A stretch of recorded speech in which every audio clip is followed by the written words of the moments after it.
Aħna jena se nitkellem fuq dawn l-oqsma. Dawn il-punti li se niddiskutu. L-isem, zokk morfemiku, il-lingwa mħalta, fuq din se nitkellmu daqsxejn fit-tul, illa għaliex nemmen li kull ħaġa trid tara mhux weħeda maqtuha weħeda, imma fil-kuntest ta' dak li sabet qabilha, li kien sar qabilha u minna l-qudiem imbagħad. Allura ħanitkellmu anke fuq l-erq b'xi mod għax huma marbutin l-erq u t-sokk. Imbagħad nitkellmu fuq x'inhu t-sokk l-għamla tiegħu u kif tista' tidentifikah. U fir-raba' punt l-istabilità ta' t-sokk kemm huwa stabbli verament u dwar dawk li ngħidulhom l-allomorfijiet ta' t-sokk. U fl-aħħar nitkellmu fuq xi diffikultajiet li għadhom b'xi mod iħabtuna meta niġu biex nisiltu t-sokk, inċertezzi li nħossu. Tajjeb, nieħu pjaċir jekk ikonna xi mistoqsijiet iddejqu xejn, forsi nippreferi li jsir fl-aħħar li jsiru fl-aħħar ħin huwa limitat. Għax inkella nieqfu niddiskutu ħafna fin-nofs u mbagħad ma nlaħqux il-pjan sħiħ. Tajjeb, mela nistgħu nibdew fuq l-ewwel wieħed l-isem. It-sokk kulħadd jgħidlu t-sokk morfemiku, imma għaliex morfemiku? Għaliex fl-aħħar mill-aħħar morfemiku tfisser marbut jew jagħmel parti minn dak il-grupp ta' unitajiet li jwasslu tifsira. Issa għaliex it-sokk biss nsejħulu morfemiku. Meta fil-fatt l-erq, l-affissi u anke affarijiet oħra huma morfemiċi bħalu. Issa drajnija din veru li ngħidulu t-sokk morfemiku, ma fl-istess ħin jien naħseb li għandna nitkellmu fuq l-erq u l-eruq, il-forma u l-forom, it-sokk u t-skuk, l-affiss u l-affissi. Huma l-erba' suġġetti li huma marbutin mal-tgħadita tal-lum. It-tieni punt, lingwa mħalta, ma li titkellem fuq il-Malti qed titkellem fuq waħda mill-iktar lingwi mħaltin. Verament għax min jinserta fin-nofs tat-traffiku ikollu x'jaqsam ma' ħafna li għaddejjin minn ħdejh u minn fuqu. Maltija hija waħda mħalta ħafna u ħażin nagħmlu jekk narawha jew nippreżentawha fil-klassi għar bħala qishom xi żewġ kapitli ta' volum li nista' niftaħ wieħed mingħajr ma nara l-ieħor. Dawn huma dawn l-elementi differenti huma tant minsuġin flimkien li ma tistax tarahom weħedhom, dejjem tittarhom brabta ma' dak li kien hemm qabel. Aħna kellna bażi semitika stabbilita kif tafu, bażikament il-Malti huwa semitiku, u dan qisu l-erq tal-lingwa, qed nuża l-istess kliem imma tista' tużah anke figurattivament. U imbagħad imma minn fuqu ħadna sokk romanz u laqamnieh fuqu. U allura għandek din il-ħajja sħiħa li ssir flimkien. Fil-klassi jiena hawnhekk naf li qed nitkellem mal-liema prinċipalment u allura nindirizza ruħi bħala għalliem u nipprova ngħaddi li mhux bil-fors l-aħjar wieħed. Imma pari mill-esperjenza tiegħi li issa hija twila ħafna kif taraw. Iktar ma nqarbu ż-żewġ sistemi ma nippreżentaw il-Malti sħiħ, iktar aħjar. Aħna l-għallima tal-Malti ġejji minn tradizzjoni li kienet tippreżenta anke l-grammatiċi li kultant għadna nużaw. Tippreżenta qabel xejn dik biss teżisti, u mbagħad xi naqra jidħol ukoll l-romanz kif jidħol pereżempju fil-grammatika mill-aħjar għal żmien naturalment, imma li il-parti semitika tirriduċija għal xi taqsima jew tnejn fl-aħħar. Id-diffikultà ta' żewġ teżisti wkoll. Jiġifieri naf li dan mhux xogħol ħafif illi tippreżenta l-Malti bħala sistema waħda, lanqas tista' tippreżentah bħala sistema waħda, imma hemm rubijiet illi nistgħu nużawhom biex il-Malti jidher iktar bħala lingwa sħiħa. Fl-aħħar mill-aħħar l-istudenti li għandna qudiemna titkellem il-Malti bħala ħaġa waħda. Kif qed nitkellmu jiena mingħajr ma noqgħod nagħmel dawk il-firdiet illi huma biex ngħidlek tal-għalliema. Iva, dina esperjenza li nħobba jiena illi eżempju qasam wieħed tad-dar jew ta' barra sewwa f'ambjent u tgħidlu iġbor il-kliem kollu nomi, verbi, eccetera. Iġbor il-kliem kollu li huwa marbut taħseb li hu marbut ma' dak il-qasam. U mbagħad tibda miegħu tqassmu u tara kif inti fil-fatt għandek bilanċ bejn qisu 4 ċrieki differenti. Aħna ħafna drabi nirriduċuhom għal 3. Ngħidu l-Arbi, ir-Romanz, jiġifieri sqal l-Italjan u l-Ingliż, imma fil-fatt kienu fażijiet daqsxejn differenti sewwa. Imbagħad tibda tara il-paragun bejniethom u tibda tara kif fil-fatt il-Malti beda bil-bażi Arbija kif nafu u dik anke semantikament bħala tifsir il-kliem bażiku kollu fuq se ssibu kiel, xorob, ħobs, ħalib. X'hemm iktar bażiku minn dawn. Iktar ma tissofistika, ma ssir sofistikat, tkun qed issegwi l-istorja fl-aħħar mill-aħħar tal-poplu Malti u iktar tibda ħireġ għal dawk iċ-ċrieki li huma ċrieki tal-isqalli, tat-Taljan, tal-Ingliż, eccetera. U jkollok ċerti paraguni kurjużi jew gustużi bħal pereżempju tara li l-marfa hija semitika, imma mbagħad malli sirt iktar sofistikat u trida daqsxejn żgħira. Sewwa għax forsi għal ħelu jew għat-sokkor. U jew daqsxejn kbira biex taqleb biha, mbagħad tiġi kuċċarina u kuċċarun. Sewwa, jiġifieri l-istorja tal-Malti u l-binja tiegħu qiegħda fil-lingwa stess. U għalhekk dana biex insab moment li ma nistgħux nifirdu anke għax hemm ċertu bilanċ. Aħna ngħidu li fid-dizzjonarju aktar xilli hemm iktar kliem barrani llum fid-dizzjonarju ħaj tal-Malti, kliem ta' nisa l-barrani, Romanz u Ingliż, milli kliem mill-Arbi. Imma fl-istess ħin il-kliem mill-Arbi jekk nitkellmu issa mhux fuq il-lista tad-dizzjonarju, imma fuq il-kliem li vera nużaw waqt il-taħdit u waqt il-kitba, issib illi il-kliem Arbi tant huwa bażiku kifet illi jintuża ħafna iktar frekwentament. U allura dik il-frekwenza tagħti livell ola, tagħti ukoll garanzija bażi Arbija tibqa'.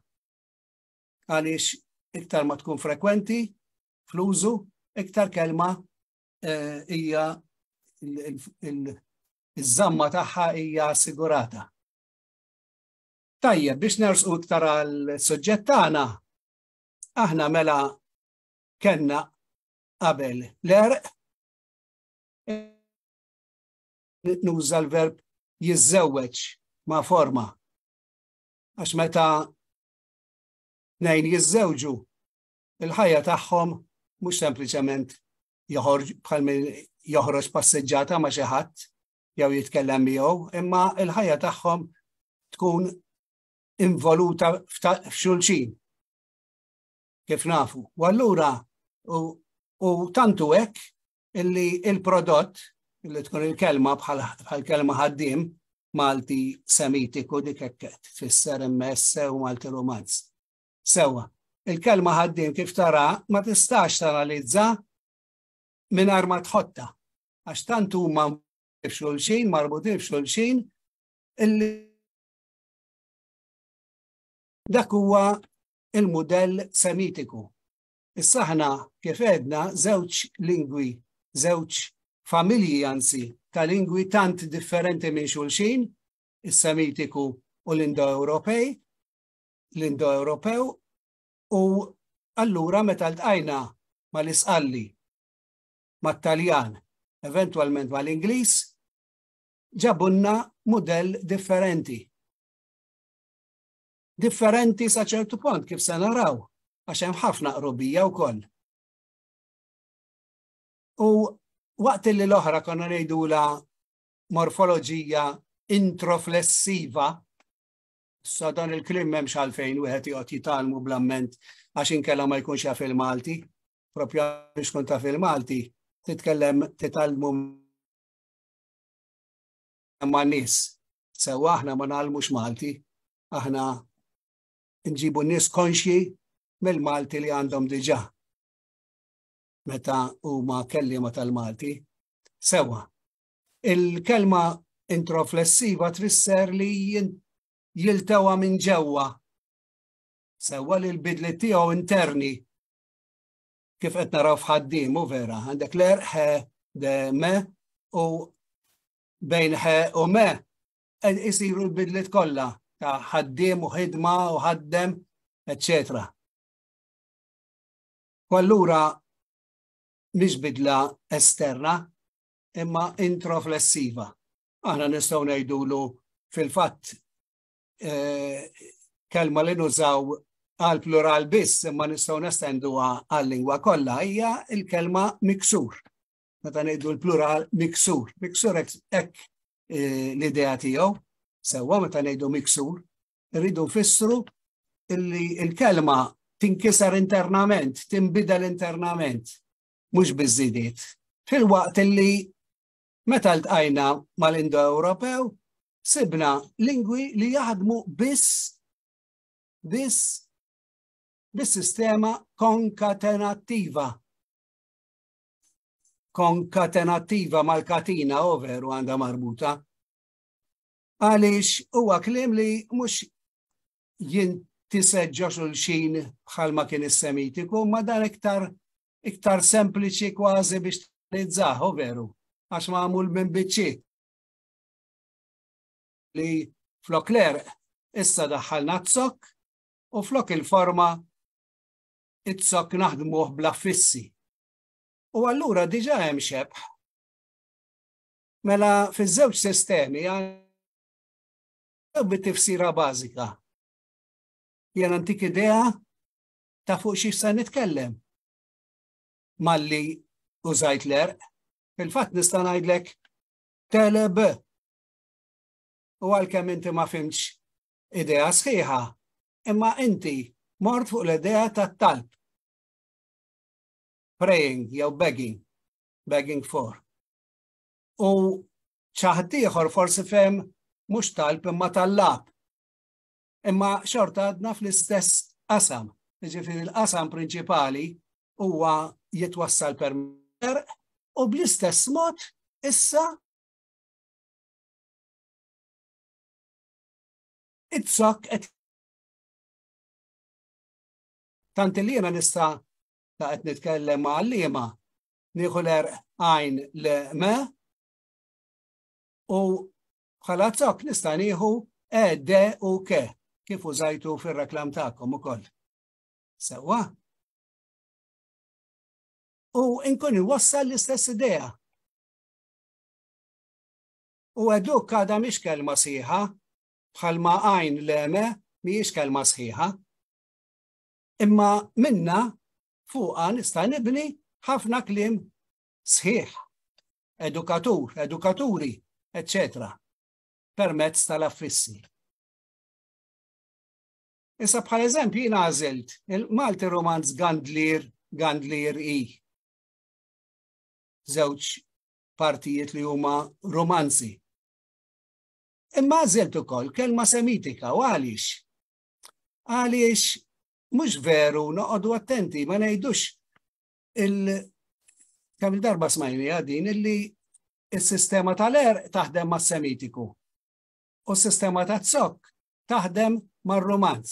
Vera li fil-biċċa kbira tagħha nistgħu ngħidu hekk. Imma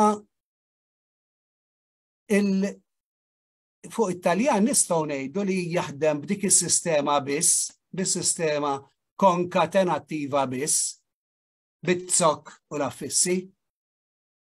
Imma fuq is-semitiku, anke s-semitiku jista' jaħdem bit-zokk, jaħdem prinċipalment bl-er u l-forma. Dak iva, naqblu. Dik hija anzi iktar ħaġa li tażel l-lingwi semitiċi li jaħdmu b'dawk il-tlet konsonanti jew 4 tal-er u minnhom joħorġu dinja ta' kliem insomma, firxa kbira ta' kliem. Imma huma jibnu l-kliem kemm il-darba jużaw ukoll is-sistema konkatenattiva.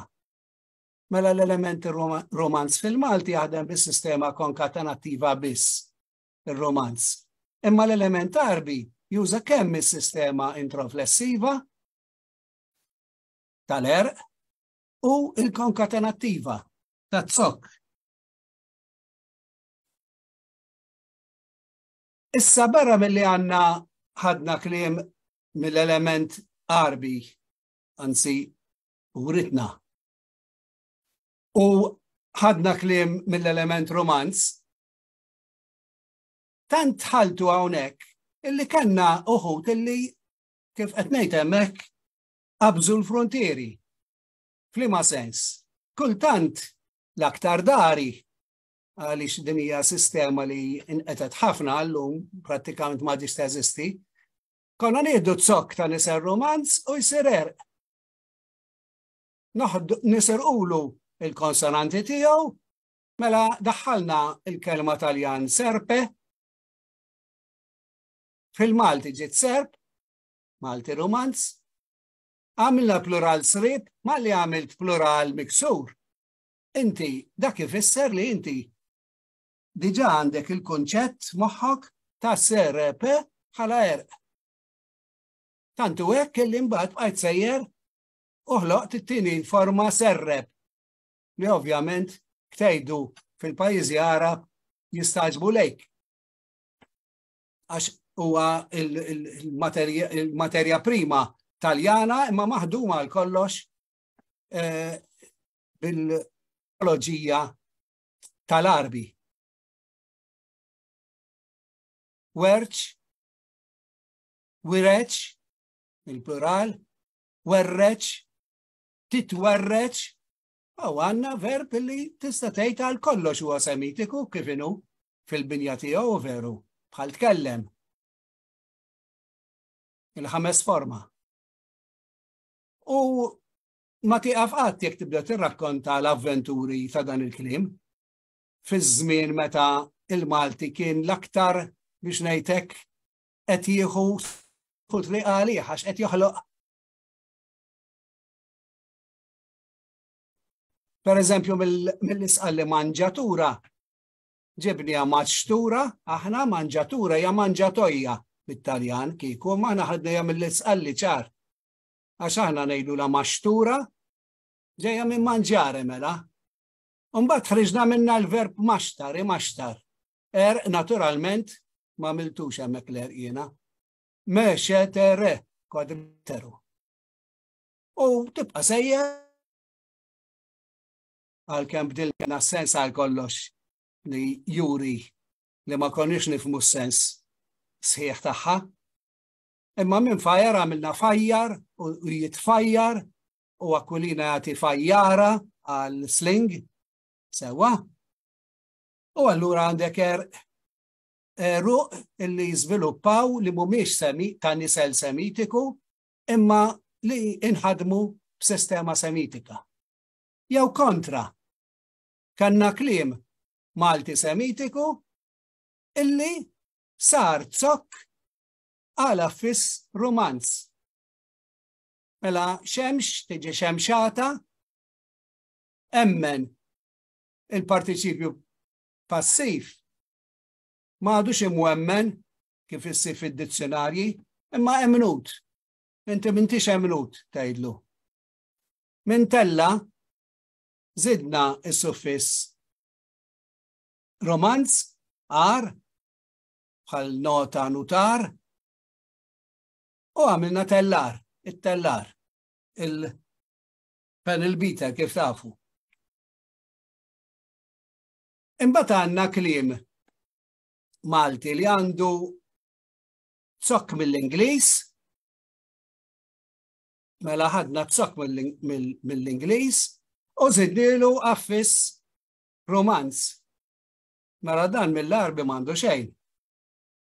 Xi wħud jgħidu mill-Malti m'għandu xejn, anzi jien ngħid li dak propju kliem Malti ħafna għaliex. Għax huwa f'Malta li l-Ingliż u t-Taljan iltaqgħu b'dak it-tali mod li setgħu joħorġu kelma bħal ipprintjat fejn għandek print mill-Ingliż u s-suffiss mill-zokk mill-Ingliż u s-suffiss mill-Taljan. U l-istess bħal parkjar, etc. Mhux biss, imma hemm ukoll dana biex naraw meta nitkellmu fuq it-zokk fiex daħal. Sewwa? X'sab qablu. U daw kollha juru il-dinamika ta' kif kellu jissuġġetta ruħu kultant biex jagħmel xi qisu jew jiġi aċċettat minn dak. Għax kull ħaġa li tidħol sewwa, aħna llum nitkellmu ħafna fuq il-persuni li jiġu fostna barranin. U nitkellmu fuq l-integrazzjoni. Il-lingwa tagħmel l-istess proċess. Allura għandek kultant familji ċittadinanza doppja ngħidilhom jiena. Għaliex? Għax minn patire bit-Taljan għamilt il-partiċipju passiv għadu Taljan, uto, batut. Sewwa? Imma fl-istess ħin għandek partijiet minnu, mela l-istess familja hija magħmula minn biċċa li ħadet it-triq tat-Taljan biex tiżviluppa l-kliem u parti oħra mill-lat ieħor ħadet it-triq tal-Semitiku. Qed tara il-ġlieda qisha sewwa jien inħobb insejħilha morfoloġija f'kuntrast insomma, sewwa. Hawnhekk għandek il-tielet forma bata u dbatija. Sewwa, diffiċli biex taħseb kif passjoni li għandna tnejn, hemmhekk hu tnejn minn patire, waħda ħadet it-triq Arbija, l-oħra ħadet it-triq romanza għal kollox. Sewwa, u l-istess tista' tibqa' sejjer minn firmare, firmatarju, firmaw, daw kollha jixxiebħu mat-Taljana volja naturalment is-suffissaw huwa Semitiku, imma imbagħad għandek pereżempju l-plural miksur firem. Mela l-istess familja u kifet żewġ direzzjonijiet. Għandna ħafna plurali li sekwit niġġieldu bejnietna jekk hux kaxxi jew kaxex. Huma żewġ plurali li ġobna naħolqu b'żewġ modi differenti. Għandek kaxxi u anke kexxun u kliem ieħor. Sewwa li baqa' qisu fidi binja Taljana waqt li wieħed jista' jagħmel argument hawnhekk soċjolingwistiku. Jista' jkun illi kaxxi forsi kien jgħiduha l-iktar jażlu għal iktar dawk il-klassijiet illi kienu jafu bit-Taljana u Malta, waqt illi Kaxex huwa prodott tal-poplu li kien jaf prinċipalment il-parti semitika tal-Malti. Jien naħseb li din żgura li kienet taffettwa, ma kemm affettwat huwa diffiċli llum biex tkejjel żgur. Sewwa, tista' tkejjel biss forsi mid-dokumenti qodma u veru Prietke pereżempju li verament kemm il-darba iżommu mal-forom li qegħdin bl-aħdar, sewwa fuq il-linja l-ħadra ħanejtek. Sewwa l-istess għandek pereżempju baxx, aħna ngħidu baxxi u baxxut, imma mbagħad bi-stil ta' semitiku għandek baxxa huwa baxxa, ħareġ erq hemmhekk u veru bexejje dbaxxa, jitbaxxa u dbaxxija, eccetera. Mela qegħdin ngħidu li iltaqgħu f'Malta il-morfoloġija konkatenattiva u l-morfoloġija introflessiva. Hawnhekk qlibthom. Sewwa ġifieri introflessiva ovvjament kienet qabel, ma jimpurtax. Għax issa l-ewwel għax issa flimkien. U rajna kif jinbnew ukoll u qegħdin naraw kif pereżempju edukaturi għandek nistgħu ngħidu 3 morfemi differenti u għalliema s'issa għadhom jidhru qishom 2 morfemi. Imma dak il-bracket, dak il-parentesi, qed jurik illi għadek ma ħattejtix għal kollox, illi hemmhekk f'dik il-parentesi tistenna li jkollok er u forma. U fil-fatt verament biex tasal għal morfemi ta' dik il-kelma, bħalma għamilna fl-element romanz, għandek l-erq li mill-ewwel jagħtik l-idea ta' eduk, għandek dik il-forma astratta li mill-ewwel tagħtik l-idea ta' atur, ta' aġent, ġifieri ta' min jagħmel azzjoni, u mbagħad għandek l-aħħar morfema, il-morfema tal-plural. Hi fuq naħa u fuq l-oħra. U l-istess ħafna kliem kien jieħdu kaxxi u kaxex li semmejna. Sewwa, kaxxi tinħal malajr rax il-morfoloġija konkatenattiva ħafifa. Jien ngħidilha tal-imqas. Taqbad b'imqas u taqtaħħa hekk minn xulxin. Għax hija lineari. Mentri għaw xi ħadd li għandu il-dak miftuħ.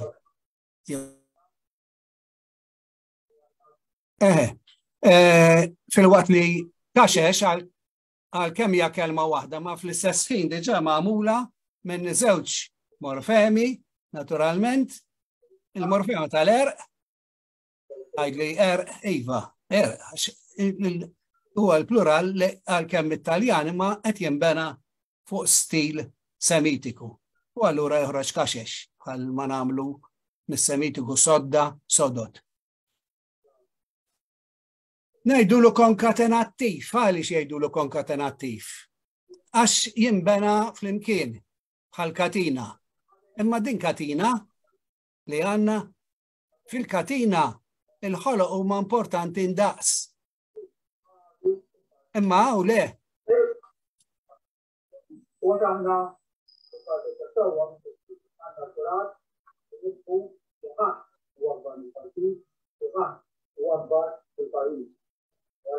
Għaw xi ħadd li għandu ma nafx intom x'isemu bħali, bi.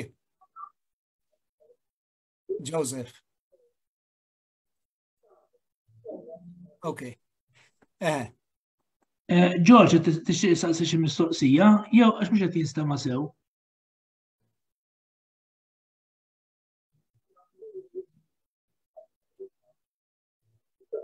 Ma nafx ix mistoqsija jew xi ħadd għandu xi. Naħseb jew miftuħ. Ma jimpurtax.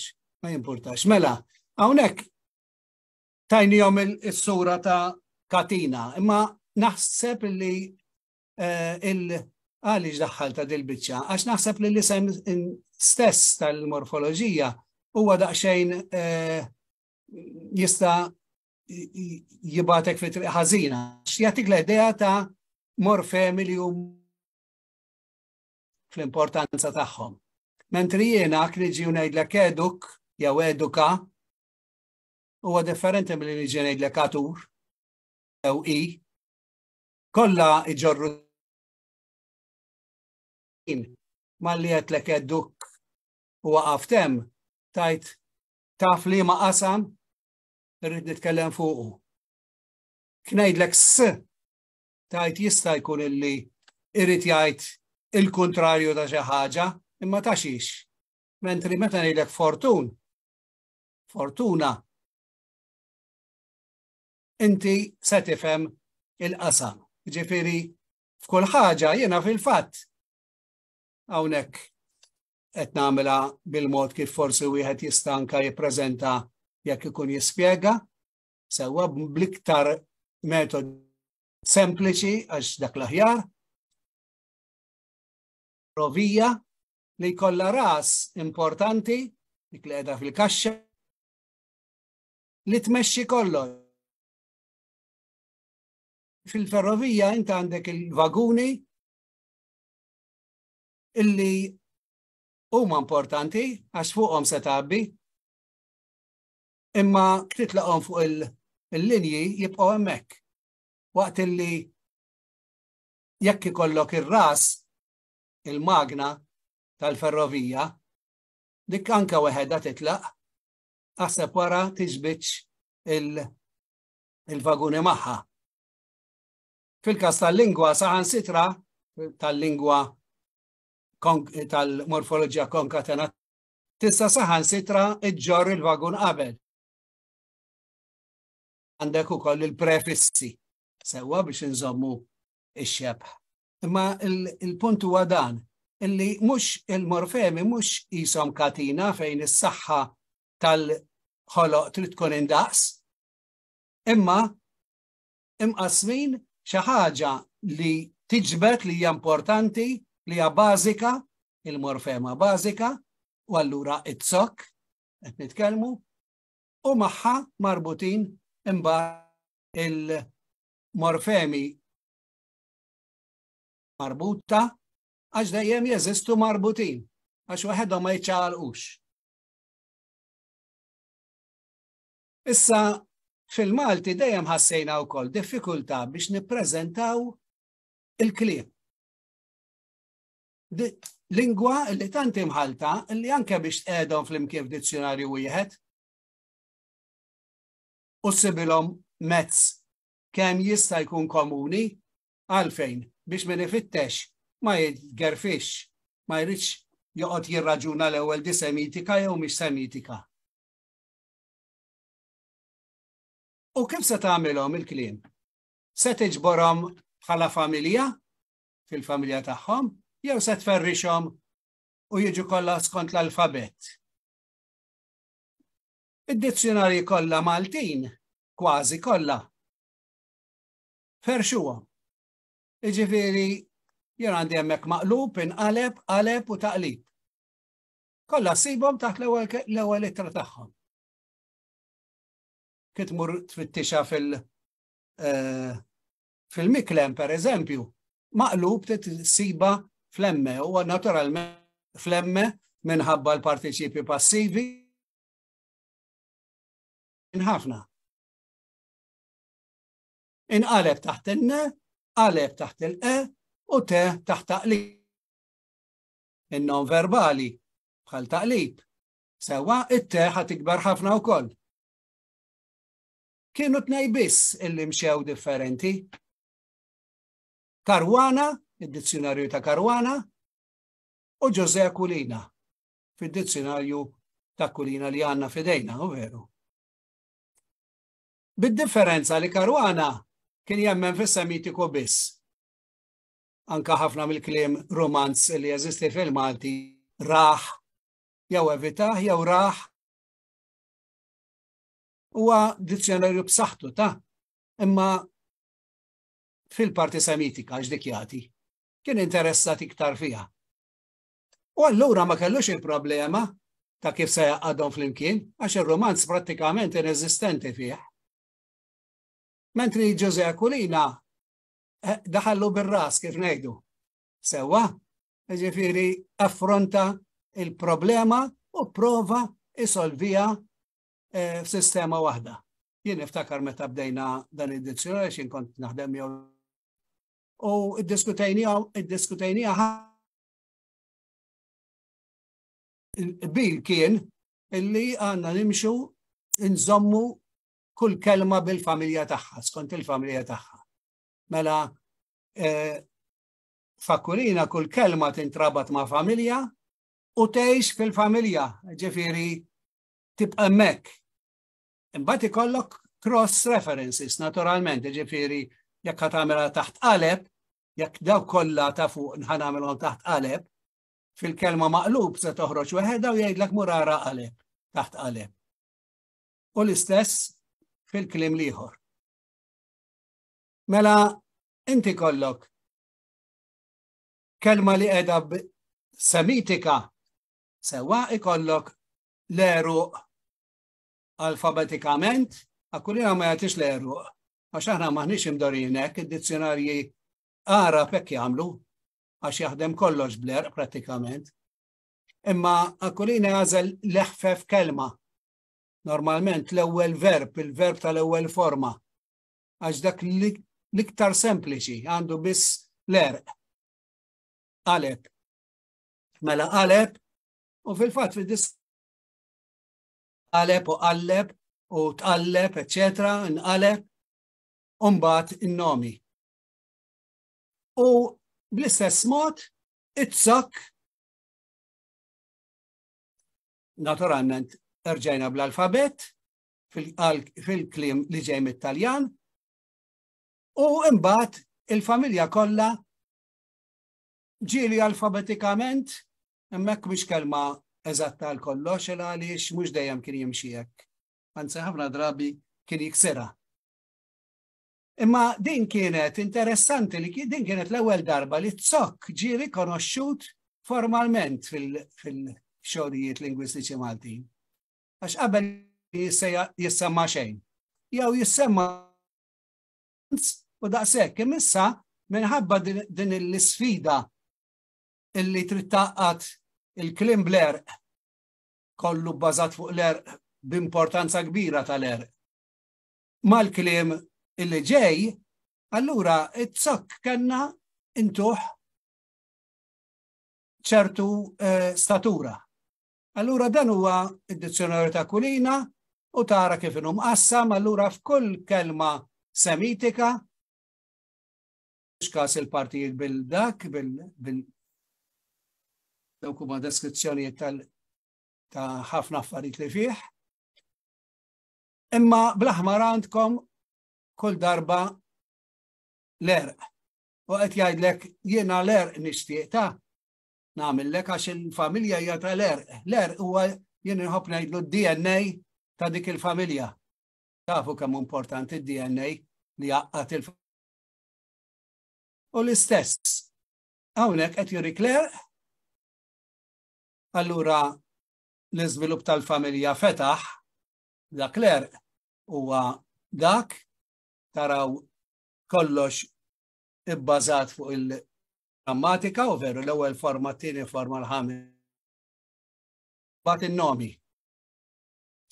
U b'xi mod bl-istess mod, kemm jista' jkun bl-istess mod, Akulina jagħti l-entrata bit-sok indikat, difiż sewwa, u jagħti dik il-fdewwex hemm, sewwa x'fdewwex jgħidulu bil-Malti dik il-forma, sewwa. It-tilde dak is-sinjal illi qed jurik it-sok.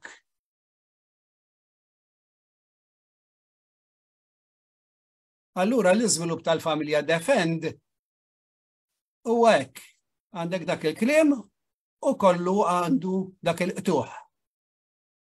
Deġa naħseb laqadna l-fatt li għandna defiż u defense issa nitkellmu fuq. Defiż, defense u defend. U xi ħadd jista' jgħid dan l-istess verb. Niġu għat-tielet parti mela, l-għamla ta' zokk. Kif sa nidentifikaħ zokk? It-zokk huwa serje ta' konsonanti u vokali relattivament invarjabbli, ma chunk, kif jgħidu l-Ingliż. Zokk li internament żgur, għalhekk jgħidu l-stem. U għal-parti fissa tal-kelma, mhux bħala fissi, dawk qishom il-vaguni li tista' taqla daqsxejn ta' ganċ u tibdilhom. Imma it-zokk ma jinbidilx, jibqa' hemmhekk. U anke semantikament fit-tifsira, dan iwassal it-tifsira bażika għedna li mbagħad l-affissi jirfenawha u għandek żewġ tipi ta' affissi. Dawk li joħolqu l-kelma, allura nidlhom derivattivi minn inġenju, jgħidlek inġenjus u forma aġġettiv. Immissa inġenjus mhux biżżejjed, għax inġenjus tiġi għal raġel, imma hemm in-nisa wkoll u hemm il-plurali suppost, mela ikolli il-morfemi inflettivi biex japplikaw dal-kliem ġdid għal-inġenjus għal każi kollha.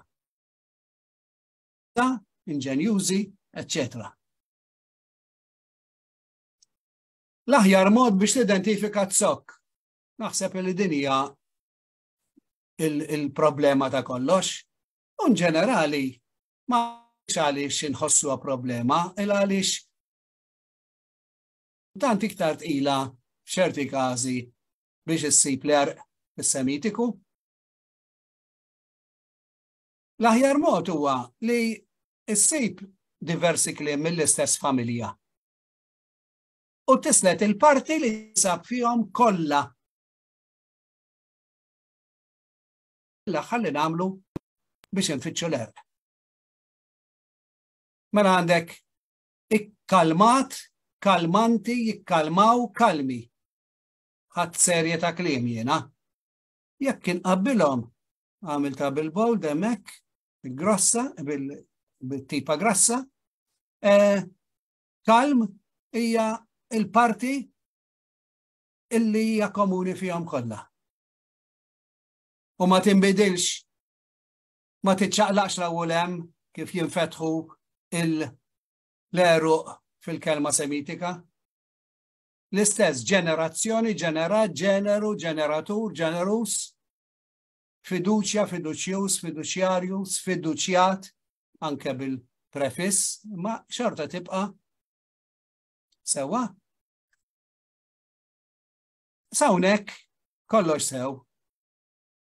U jiena nixtieq nagħmel appell għax ġieli rajt xi karti ta' eżamijiet. U x-xogħol ikun sar tajjeb ħafna, ma kultant nagħtu lill-istudenti nibża jiena. Qisu dak li aħna stess għandna naqra dubju fuqu. U ma jaqbilx. Kemm jista' jkun ejja żammuhom fuq il-prinċipali fil-livell tal-iskejjel tagħna. Ħalli l-ħaġa jifhmuha sewwa u ma jkunux diffikultajiet herdil soveru li mhux kapaċi jelbuhom u jitfixklu. Tajjeb. Ħanaraw issa din l-istabilità ta' zokk u l-allomorfijiet. Naraw x'inhuma. It-zokk aħna ngħidu li huwa stabbli għadni kifetta hija ċank zokk għax m'għandux tant bidliet bħal kliem semitiku bil-forom miksurin li nkollu jinbidel internament. Imma it-zokk ukoll għandu il-bidliet tiegħu. U jien se nitkellem fuq 3 bidliet. Bidla fil-kwalità tal-vokali. Xi tfisser kwalità? Kwalità tfisser jekk hix A, E, I, O, din il-kwalità tal-vokali. Jgħidu vokali biss. L-aktar minħabba l-aċċent. Ara, għandi l-kelma nota u jiena daqqa ngħid innotajt,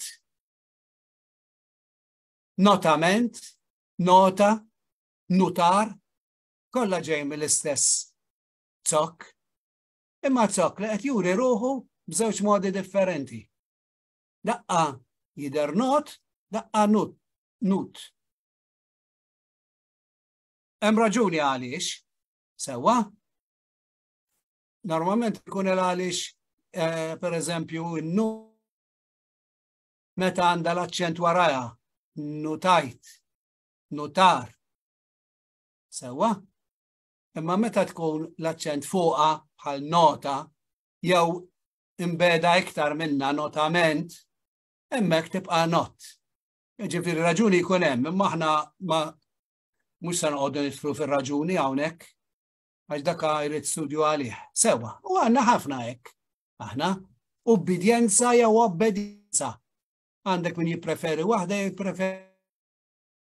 Allura xi waħda ħażina leh. Dawk huma varjanti tal-istess zokk. Dak huwa l-istess zokk. Tista' tinbidel, it-zokk jista' jinbidel fil-kwantità, mhux kwalità. U normalment ikollu tnaqqis. Meta żżid l-affissi speċjalment, għana tiġrinna. U meta tidħol li tafu kemm tħabbatna normalment, missier, missirijiet. Missier nikbu għablije, ma li ngħidu nżidu l-alijiet, l-aċċent mar fuq ijiet, fuq l-aħħar sillaba, u staraq minn fuq li li qsaret. Ma nibqax ngħid missier ijiet, imma missier ijiet. Sewwa, dan huwa għaliex it-zokk meta żżid l-affiss, it-zokk jikkompressa. Bħalma jagħmel il-kompjuter, meta ttieħ ħafna files, jibda jippakkjhom. Jikkompressa u tinħoloq forma mqassra tiegħu. Il-vokali tista' taqa', vokali qasira tista' taqa', imma vokali twila tista' tiqsar. Emmen, emn, emnut. Għandna l-kelma emna ukoll. Sewwa twemmin. Mela dan huwa l-istess zokk. Naħsbux li huma żewġ affarijiet differenti. Għandna adattazzjoni fonika tal-ħoss għall-kumdità għax il-kliem ma tistax tibqa' tawlu b'ħafna vokali. Mantenut, sewwa jew mantna, pereżempju, manteniment u mantna. ċieda u ċediment. Raffinat jew irfinat. Popolazzjoni, popolari, imma poplu. Issa dina rridu niftakru li din mhix xi ħaġa ġdida laqas għall-Maltita. Aħna ma ngħidux raħal, u mbagħad jekk ġej mir-raħal ngħidlu raħli, ma ngħidlux raħali, raħali. Jien ma ngħidx baqar u meta nagħmel l-unità ngħid baqara. U veru. Mela dan huwa dinja dinamika li kienet diġà tintuża. Tintuża fis-Semitiku, tintużat ħafna biex tqassar l-istems tat-Taljan. Issa di sabiħa li fit-Taljan ma tistax tagħmelhom imma dawn it-taqsiriet. Popol qatt ma ssiba popl, hemm tibqa' popol. Bejnietna dik hija waħda mir-raġunijiet għaliex ħafna nies jgħidulek it-Taljan kemm hu tajjeb għall-kant, da żgur. Għax għandu ħafna vokali, il-kontenut vokali huwa kbir ħafna. U l-vokali inti tista' tkanta u tgħidha faċilment. Imma l-Malti ġabar ħafna konsonanti flimkien, tajjar il-vokali, qassar. Dawn huma l-allomorfijiet, jew varjanti ta' morfema bħat-sok, per eżempju. Fl-allomorf tinbidel xi ftit is-sura tal-morfema, kif rajna, imma t-tifsira tibqa' l-istess. Issa din jekk naraw id-deċiżjonijiet wieħed.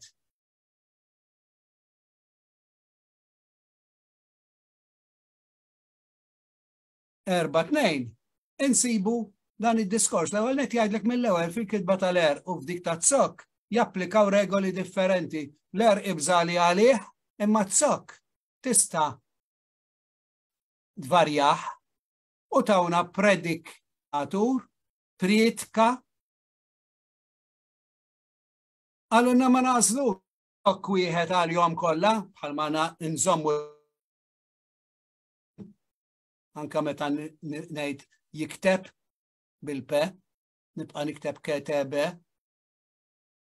Ma nażlux sok wieħed għal-jom kollha, imma kull forma tinkiteb skont ma tissuġġerixxi l-fonetika tagħha.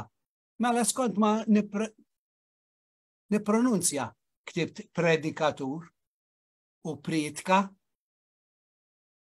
Mela da jfisser li it-sok predik għandu allomorf, sewa, jew huwa allomorf għax it-tnejn jissejħu allomorfi, huma forom varjanti f'dal-każ tat-sok. Mela predik, pritka. Sewa. U għandna ħafna eżempju oħrajn, impjeg, kredit, kret, etc. U tista' konna wkoll issa dina li daqsxejn kattiva, x'dina kienu eċċezzjonijiet diġà fit-Taljan. Il-verbi regolari tat-Taljan. Ma doffi, kull min jaf it-Taljan u studja t-Taljan jaf kemm inkwetawh. Il-verbi regolari tat-Taljan, speċjalment tat-tieni konjugazzjoni Taljana, li jkollhom ħafna minnhom żewġ skuk differenti jew saħansitra tlieta. Confondere, confuso. Distinguere, distinto. Mhux distinguto. Proteggere, mhux proteġġuto, imma protetto. U mbagħad l-azzjoni tiġi protezzjoni. Ara t-sok kemm qiegħed jinbidel. Iggerfex anke l-Italjani, narawhom fit-televiżjoni ġieli li anke kemm l-kbar u anke ħafna iktar lit-tfal jistaqsuhomlhom biex jisimgħuhom igerfxuhom u jsibuhom diffiċli. Fil-Malti wħud daħlu bħala regolari, issa dina ħelwa din l-istorja. Għax jien niftakar meta kont qed nistudjahom bil-ħerqa kollha biex nitgħallem it-Taljan sewwa, imbagħad kont nisma' ħassejtni konfondut. Mela mhix konfuża qed li qed jgħidu hawn Malta. Ikkoreġut. Mhux korretto, suppost. Estendut. Flok estis, korrett, konfus. Issa fil-Malti, veru li taħlet ikkoreġut. Issa nippruvaw naraw raġunijiet għaliex, imma daħlet ukoll korrett. Aktar xwara. Aw terġa' tidħol il-kwestjoni tas-soċjetà, soċjolingwistika. Għax aktarx, anzi, jena għandi ħiel ta' nies li kienu mrobbjin ħafna fit-Taljan, allura tal-kultura l-olja. Illi kienu jitħu bin-nies illi jgħidu dawn il-forom ikkoreġut, jgħidlek le, korrett, mhux ikkoreġut, dimnej ġibtuha. Imma fil-Malti, dawn, il-Malti għandu ħafna riżorsi bħal kull lingwa oħra. U ħafna drabi ħarġet tifsira daqsxejn differenti. Ġifieri dawk iż-żewġ forom użajnihom x'għal xejn, ma daħħalnihomx għal eżattament l-istess. Jien ngħid il-pitazzi jekk fl-aħħar kollha eżempju minn ta' bejnietna l-għalliema tafu. Il-pitazzi korreġuti fl-aħħar sewa. Ma ngħidx il-pitazzi korretti, ikkorreġut. Mela bħala partiċipju passiv. Dinamiku allura għax kelli bżonn id-dinamika biex ħdimthom sewwa biex ikkorreġejthom. Dawka tiġi ikkorreġut. U korrett inżomma biss. Fis-sens ta' korrett tal-Ingliż. Il-verżjoni korretta tal-fatti. Mhux qed ngħid li korreġiha xi ħadd.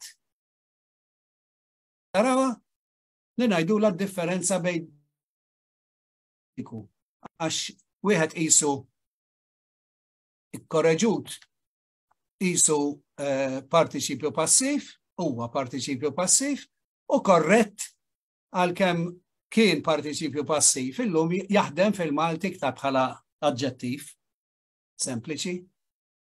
U minn fejn ġejja din it-tendenza li aħna ngħidu ikkorreġut.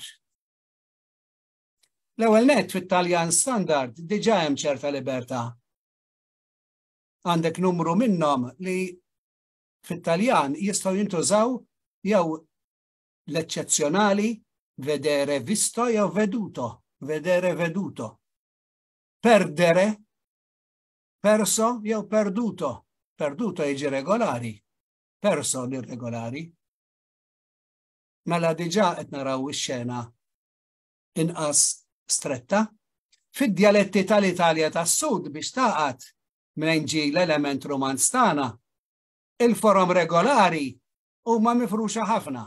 Pereżempju Napli jgħidlek lietto, letto ġifieri. Sewwa, flok lietto jgħidlek lietto imma jgħidlek ukoll leġġjuto. Jgħidlek skritto imma jgħidlek ukoll skrivuto. Dawn huma forom attestati ġifieri fid-dizzjonarji tieħdu ssieb sewwa. Ġifieri jista' jkun illi aħna ma għamilna xejn minn dan li konna qegħdin imma wasal hawnhekk. Fl-ambjent monolingwistiku Malti imma dan fatt illi meta inti daħal il-verb ikkoreġa issa issib komdu li inti tagħmel il-forom regolari, mhux irregolari, terġa' titgħallem l-irregolari. Sewwa ġifieri jista' jkun ukoll li kien kollu mill-Maltin li qegħdin ma jitħabtux biex jitgħallmu forma irregolari, laqqas ikollhom il-possibilità li jitgħallmu aktarx. Aktarx li wieħed jippreferi regolarità. Dan seta' kien punt ta' distinzjoni soċjolingwistika kif għedna. Sewwa? Ta' ġifieri li l-irregolari għax min irid jiddistingwi ruħu, tafu, irid jażel ċerti sinjali, insomma, ċerti affarijiet li jiddistingwuh. Nimmaġina li fil-soċjetà pro-Taljana, per eżempju, fil-lingwa, kienet tkun daqsxejn ereżija li tuża dawn il-forom ikkoreġut u hekk. Allura kienu jużaw imorru għal forma regolari, irregolari. Sewwa.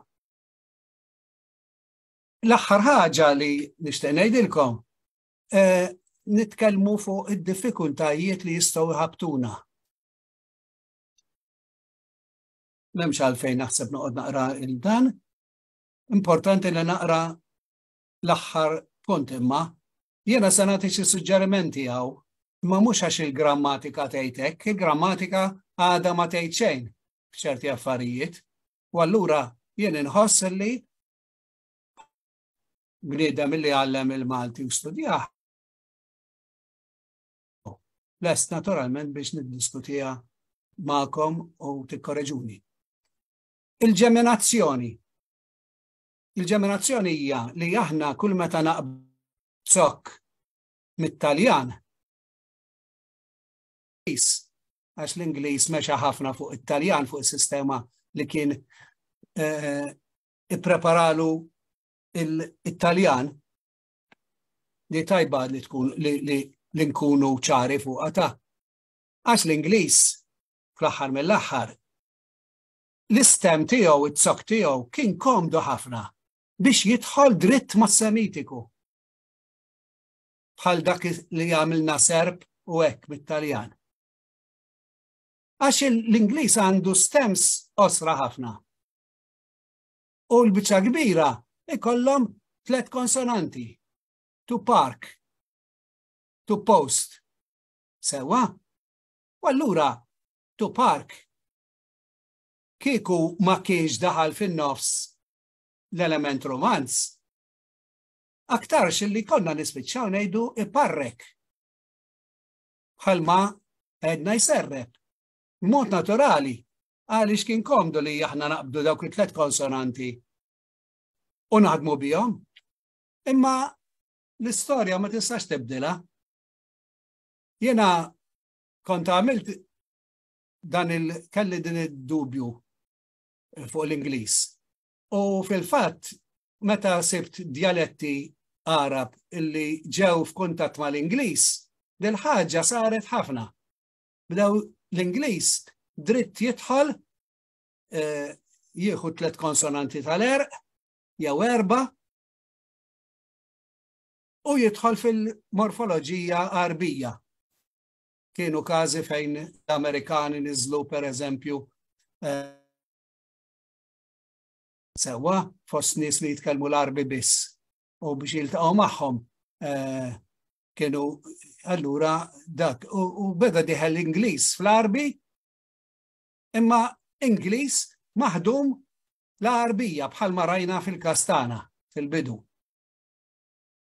Allura kien jgħidlu l-karozza imbanċra li tfisser għandha puncture, per eżempju, mela banċer sar kwadrilitteru bil-partiċipju passiv, eccetera. Insomma, ma ntawlux. Mela, fil-Malti għanna din il-ġeminazzjoni, ġifieri kull meta indaħlu raġjonare, jirraġuna għaliex għax għandna prefix aħna rridu nibdew bil-je, te u veru. Jiena nirraġuna, inti tirraġuna u jirraġuna. Għandek prefix, allura dana ikkawża illi ir-re ta' raġjonare irdoppjajnija. Issa di ma tidirx il-ħin kollu din dal-irdoppjament. Fil-kelma jirraġuna iva x'għandi prefix, imma raġunament imbagħad. Għandek raġun, ma ngħidlekx għandek ir-raġun. Ir-raġunar ngħiduha, għavoli ngħidu wkoll raġunar. Tajtek raġuni oħra. Rġajt bir-rebis, raġonevoli, bniedem raġonevoli. Qed taraw? Mela x'se nagħmel? Jiena dik ir-re sa nqisha bħala parti mit-zokk Malti jew le. L-istess diskussjoni iddiskuta aw għandi de doppja, diskutibbli, diskuss, apparti li għandi diskuss, ma dik diġà tkellimna fuqha. Sejja niela l-allamorf ta' zokk, u veru, varjant ta' zokk. Imma issa għandi xi ħaġa l-irdupjar fil-kelma iddiskuta, jiddiskuti. Issa jiena kif nara din, sewwa, din mhix komuni għal forom kollha dell-irdoppjament. Fil-fatt insibuha fil-partijiet verbali biss. Fil-verb, fil-partiċipju passiv u fil-non verbali. Il-forom nominali u aġġettivali aktarx minajra. Diskussjoni tkun minajra, eccetera. Mela ma titqis parti mit-zokk. Fema tiegħi nirrepeti, jien ma rridx nieħu awtoritajiet f'idejja, jiena sempliċi għallim tal-Malti, imma mill-esperjenza tiegħi naħseb illi din m'għandix titqies bħala parti mit-zokk. U id-D ta' id-diskuta l-ewwel D m'għandix titqies parti allura mit-zokk diskut. Barra minn hekk, jekk iridu nħarsu daqsxejn fil-futur, l-influenza tal-Ingliż li dejjem qiegħda tikber hija kontrija wkoll. Għax iktar ma jinfluenzana l-Ingliż ma għandux minn dan l-irdoppjar. Ġifieri, il-ħin kollu niltaqgħu ma' kliem bħal discussion, u allura t-tendenza li dik titqies bħala żejda għax teżisti biss fil-imperfett, fil-konjugazzjoni tal-imperfett. Sewa, u allura b'dan ir-raġunament li qed ngħid jiena, it-zokk jiġi raġun u mhux u ma nagħtux każ ir-raġuna jekk wieħed irid jista' jqisu bħala varjanti, ġifieri bħala dak dik dejjem tista' tagħmilha bħala u l-istess disku sewa ġifieri knisbor it-tieni linja diskussjoni, diskut, eċċetera. Ngħid li sibt żewġ skuk, diskut u diskuss u daqshekk. L-infissje tal-verbi mill-Ingliż. Aħna l-Ingliż għandu il-klim kollu li ġi mill-Ingliż qed kollu barra xi vera ftit. Dik li semmejna l-ewwel, l-integra tal-kollox.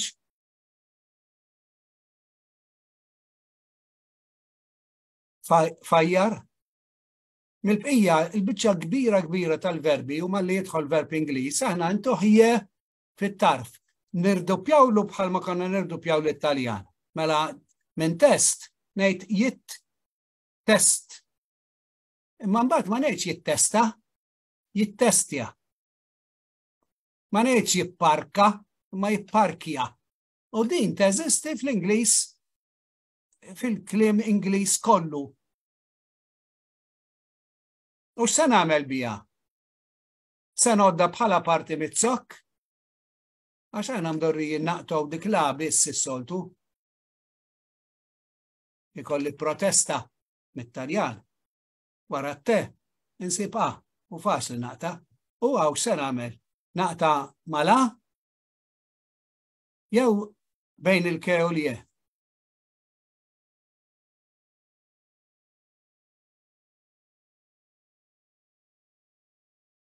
Il-każ huwa tista' tieħu eżatt l-istess tweġiba tal-li tajt qabel. Tinsab fil-partijiet verbali biss fil-fatt jittestja, ittestjar,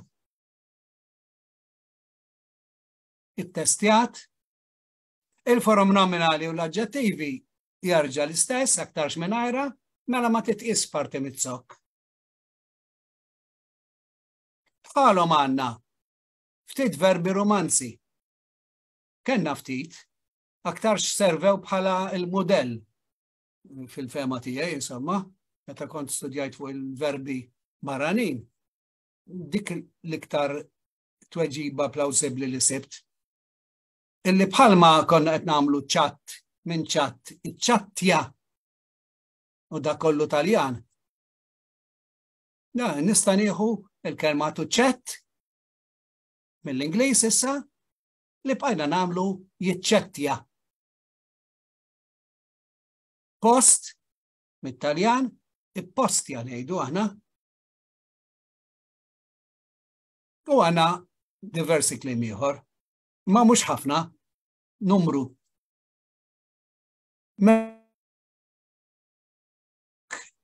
Ta' dan il-kliem romanz sewa u ta' dak l-Ingliż.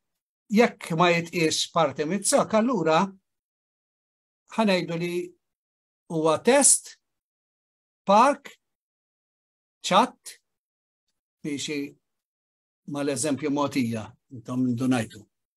U post. Issa nota li dawn huma differenti noqogħdu attenti. Mill-verbi li jispiċċaw bje etimoloġika li diġà għandhom je fl-erq fit-zok tagħhom.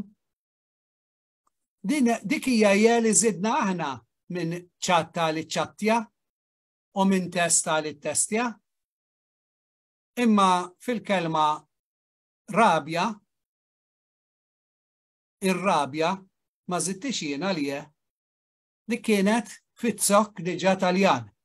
L-istess fi studja, per eżempju, mela dik ma nistax inqisha u ngħid intajjara fil-fatt. Ir-rabja anke fil-Malti daħlet rabja u veru. Sewwa u qiegħda dejjem bilje. L-istess kopja u koppja u riskju, eccetera. Mela dik f'dawk il-każi huwa numru limitat fil-fatt. Il-je hija parti mill-zok. M'għandix titħallat mal-każ li diġà bil-je. Mhux żidni la je aħna. It-skuk storikament komposti daw ġieli gerfxuna. Darba fl-modi inħolqot il-kelma eduka. Nħobb insemmi għadin għax tatini għadja sabiħa wis fuq it-talim. U eduka ġeja minn educere. Ġifieri tulid id-duċe. Sewa? Tmexxi lill-istudenti tiegħek il-barra. Di sabiħa di tal-il-barra x'aħna għandna tendenza illi huwa l-idea ta' kontroll l-edukazzjoni hekk ġrala minn dik il-libertà li kienet forsi fl-modi għal ma tort il-ħadd għax l-affarijiet inbidlu n-numri żdiedu tan-nies edukati, allura ma stajniex ilaħqu magħhom u għamilnihom klassijiet organizzati u militarizzati kważi. Imma l-idea tagħha ma li tgħid edukazzjoni, eduka ruħu. Orhom stabiliti, staġnati illi kellu madwaru. Noħorġuhom dawn l-tfal u l-istudenti għax it-tagħlim huwa ħaġa sabiħa, tuħ tal-kurzità u veru. Sewa. Mela, imma b'daqshekk issa x'tallimt jiena li din kienet żewġ kelmiet dan it-zokk ta' eduk. Issa se nibda naqsmu duk, dak kienet darba. Noqogħdu attenti ikun hemm min għaliex ikun jaf il-kelma minn ġejja. Ikollu tendenza jgħod jaqsama fil-biċċiet kollha possibbli. M'għandniex għalfejn nagħmlu hekk. Ħadd f'Malta meta jgħid edukazzjoni ma joqgħod jaħseb li qed jiena dik hija idea etimoloġika. Nisel il-kelma. Imma mill-bqija min jgħid edukazzjoni għalih eduk hija unità waħda. Televiżjoni l-istess. Nafu li tele mill-bot u viżjoni ġejja minn vedere. Sewa, mela tara mill-bot. Għax hekk tagħmel. Imma allura se tgħid li hija televiżjoni, noqogħdu attenti. It-zokk huwa skont illum. Televiżjoni huwa zokk wieħed. Jekk il-partijiet ma għandhomx preżenti u duk. F'moħħ il-kelliem tista' tqishom, naħseb aħjar ngħid għandek tqishom, imma jiena dawn huma suġġerimenti għax kif qed bl grammatika ma tiddiskutihom u allura Lezzjoni u għadna lura biex nirrappreżentaw il-parti romanza tajjeb. Fuq il-verbi jien kont ħdimt mhux ħażin u naħseb li hemm biex timxi. Imma fuq il-nomi u fuq diskussjonijiet bħal dawn għadna naħseb. U dan juri li għadna id-diffikultajiet li qed nsemmi fl-aħħar. Sewa, issa jien għamilt bħal kliem kompost.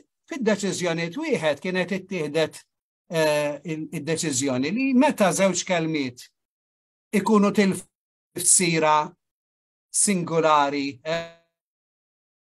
separata tagħhom u jsiru they merge, jitħaltu jsiru ħaġa waħda fit-tifsira, jagħtu tifsira minn A u B, jagħtu tifsira C. Meta jingħaqdu flimkien. Għax inti tipprova meta ma jkunx hemm liġi, tipprova tmur fuq il-liġijiet li saru qabel jew liġijiet simili u tgħid ara nista' nieħu eżempju. Naħseb li fil-fatt din serħit li rasi li m'għandix għalfejn noqgħod naqsam iktar. Issa jien għadda x-xogħol nagħmlu mal-istudenti. Mhux se ngħidlu ħażin, ma nurih li għandu jaċċetta il-familja estiża, għax daw jisom familji estiżi. Kien hemm viżjoni u mbagħad żidu la televiżjoni u tant ingħaqdet magħha li ma tistax tibqa' tgħidilha dik hija prefiss. Mbagħad għandna każi ħelwin ħanejtek, importa u esporta. Malli tgħid importa, inti ħatgħid ħanaqta wara it-te. U t-sok huwa import. Imma jekk taħseb f'esporta. Tgħid isma' dawn qegħdin kontrarju ta' xulxin. Mela jien għandi in, portare, sewa, u s, portare x. Mela jien għandi iddaħħal il-ġewwa, ġorr il-ġewwa, iġġib, timporta, u esportare u tibgħat il-barra. Allura nista' naqsamhom? Diffiċli biex tgħid fil-fatt. Ma tantx nista' ngħid li għandi risposta, ma jiena t-tendenza tiegħi hija li xorta nibqa' nqishom bħala import it-sok u esport it-sok. Għal raġuni li porta ma teżistix fil-Malti bħala morfema. Allura jekk ħanaqsam port weħeda fuq il-forza tal-li fit-Taljan tfisser iġġor. Imma m'għandix tifsira fil-Malti sa fejn naf jiena. Portare, tgħid il-porta, ma nużawix. Ma allura x'forza għandi li naqsam importa u u porta. Każ differenti, anke żviluppa reċentement ħafna fil-Malti, huwa immigrant, emigrant, għax għandna migrant. Jiena fit-tixta biex inkun żgur fl-MLRS fil-database tal-Malti kbir, u sibta kemm il-darba migrant, u anke migra, sewa, ġifieri għandek immigrant, emigrant jisu bħal ta' fuq għadi, bħal importa u esporta. La darba għandi migrant, sa di differenti, għax ta' fuq ma kellix port. Minix nirreferi naturalment għal port fis-sens tal-bahar, sewa dik l-oħra minn portare ġor. Sewa, issa ġifieri la għandi migrant, allura nista' naqsam immigrant u ngħid it-sok huwa migrant hawnhekk. U dik l-im hija prefiss quddiem it-sok. U mhux kollha kemm hi sok. U l-istess emigrant. Bejn it-Taljan u l-Ingliż, intom tafu kif qegħdin anke ġlieda kbira għal ħafna żmien tal-kwistjoni tal-lingwa, tafu li kellna f'Malta, u ma kienx tant fuq il-Malti, avolja l-Malti irnexxielu b'xi mod joħroġ aħjar minna. Sewa. Dawn iż-żewġ lingwi ħadu ħafna. It-Taljan huwa fid-dem tiegħu il-Latin, u veru. Huwa Neo-Latin language kienu jsejħulu, bħalma jsejħu lingwi romanzi. Imma l-Ingliż nafu li huwa Ġermaniku minn razza oħra ta' Indo-Ewropej, imma fl-istess ħin element qawwi mill-Latin xorta. Ma ħadux mit-Taljan bħalna, ma ħadu minn Franċiż.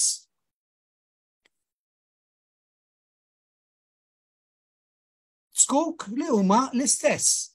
Imma l-istess in-nisel tagħhom. Għax kif jiġu pronunzjati u miktuba aktar huma differenti. U l-Malti jieħu it-tnejn. Mela jispiċċa li fil-vokabularju tiegħu biex jitkellem jgħid telefoniku, telefonija, telefon, it-telefona, telefonist, telefona, telefon. Għax kien hemm ħafna nies jgħidu kemm ikera dik il-phone. Għax ma tkunx imdarribija, kull ħaġa ma tkunx imdarribija anke moda. Mbagħad ma tilbisx ħliflila wara 4 ijiem, u veru. Sewa, mostrus, mostrozità, mostru, imma llum monstru. L-ebda tifel naħseb taħt il-50 sena. Sewa, ma jgħidlek mostru, jgħidlek monstru. Dissettur, jiddissetta, dissezzjoni, imma jiddissektja. L-istess. La l-influenza tal-Maltin illum hija mill-Ingliż. U tinsewx kemm kienu n-nies influenzati mit-Taljan għal ħafna u ħafna żmien. Ftit kienu jkunu. Għaliex ftit waqt illum qed nippruvaw li kulħadd ikun jaf mill-inqas żewġ lingwi, il-Malti u l-Ingliż. Ħafna mill-soċjetà Maltija l-biċċa kbira. U allura dawn il-forom m'għandniex għaliex nibqgħu dejjem nopponuhom. U allura se nispiċċaw. Li ma nażlu telefon jew telefon? Mostr ta' mostru jew monstru? Naħseb li hemm tweġiba sempliċi, dan nistgħu niqisuh bħala allomorfiżmu, ġifieri sistema ta' varjanti, u m'għandux jinkwetana żejjed. Ngħid fil-Malti l-idea ta' dak l-apparat ngħidulu titwassal permezz ta' telefon, nagħmlu dak il-fdewwex nerġgħu għax dak nużawh biex nuru l-allofonijiet. Telefon. F'ċerti każi tuża telefon. U allura tsokk jiġi telefon, monstr, eccetera. Ma nasibx li din tippreżenta diffikultà. Itsokk mill-Ingliż. Konsonanti waħda jew tnejn. Din rrid nispiċċakom xi ħaġa pożittiva żgur għax xi ħaġa li intlaħqet milix, li ġiet diskussa. Aħna niddejqu meta l-affarijiet ma jkunx hemm diskussjoni uffiċjali tagħhom, allura jibqa' kulħadd indendel jistenna tweġiba. Imma din permezz tad-deċiżjonijiet tnejn intlaħqet u ġiet solvuta. U għalunna illi friġġ għandha tinkiteb hekk, jekk tuża friġġijiet u jekk tuża friġġis, il-plural li ġibnih direttament mill-Ingliż. Imma morfema se li hija xorta waħda element Malti. Sewwa, illum aċċettat. Allura, tista' tiktibhom hekk avolja it-sok qed jidher b'mod differenti, mela għandna hawnhekk allomorf tiegħu l-istess. Jiffittja u fiter. Bir-raġun li ma nagħmlux te doppja, avolja taħsdek għall-ewwel għax inkella tgħid fitter bħal fittex. Mela jiffittja u fiter. La għandna dik il-pronunzja u aħna qegħdin nikdbuhom b'dak il-mod, allura jfisser li dawk huma allomorfijiet tat-zokk. Mela iż-żewġ skuk huma aċċettati. Dan l-idea tal-allomorfijiet qed ninsisti fuqha l-ewwel nett għax teżisti fihom kollha kif qed taraw. Imma anke għaliex naħseb li waħda mill-affarijiet li għandna ninsistu fuq il-żgħażagħ tagħna hija li m'hemmx mod wieħed biss. M'hemmx triq waħda biss. Għaliex f'Malta din il-rabta ma' kważi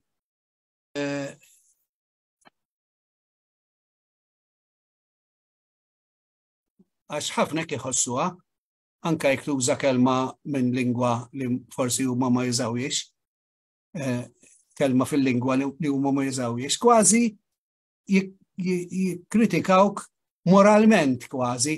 Sewwa, l-istess hija. Dak huwa kollu ħażin, dik hija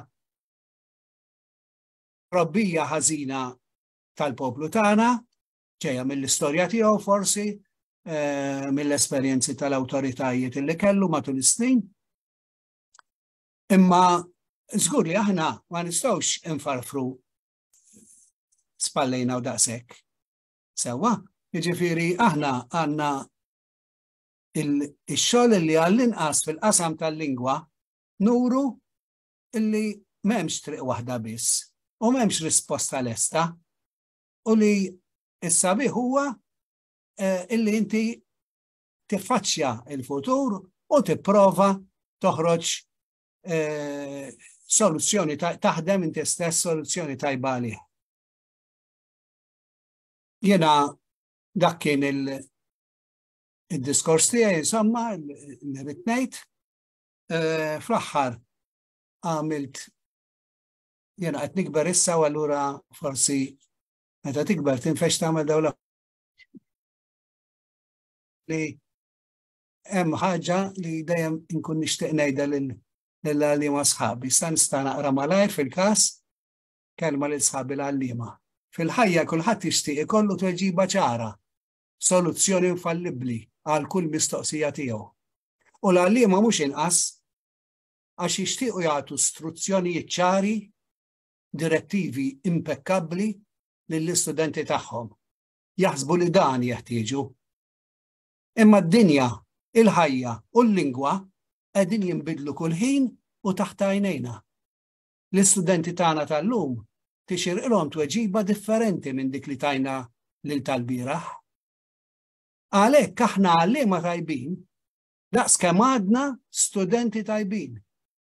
Nies li minkejja snin il-karriera u l-pożizzjoni tfal u ma' tfal wara l-sienna nibqgħu nistudjaw l-iżvilupp tiegħu, nistennew ħerqana ħanaraw biex se joħroġ kull filgħodu. Ma nabgħoduhx minħabba l-bidla tiegħu. Ma nħobbuhx minkejja l-bidla. Inħobbuh sewwa sew għaliex huwa ħaj, għaliex jiċċaqlaq jinbidel. U kull rebbi jarmi frijaj friski. Forom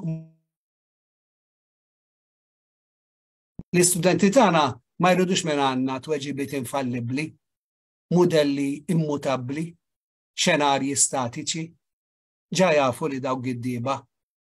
Irriduna nirrakkontawlhom l-istorja ta' bidla li ġarrabna aħna tul għomorna bin-newbiet imprevedibbli tagħha. Irriduna tfal magħhom quddiem is-seħer tal-ħajja. Għax il-ħajjin jiċċaqalu. Grazzi ħafna. Issa jekk hawn xi mistoqsijiet, nieħu pjaċir niddiskutihom magħkom.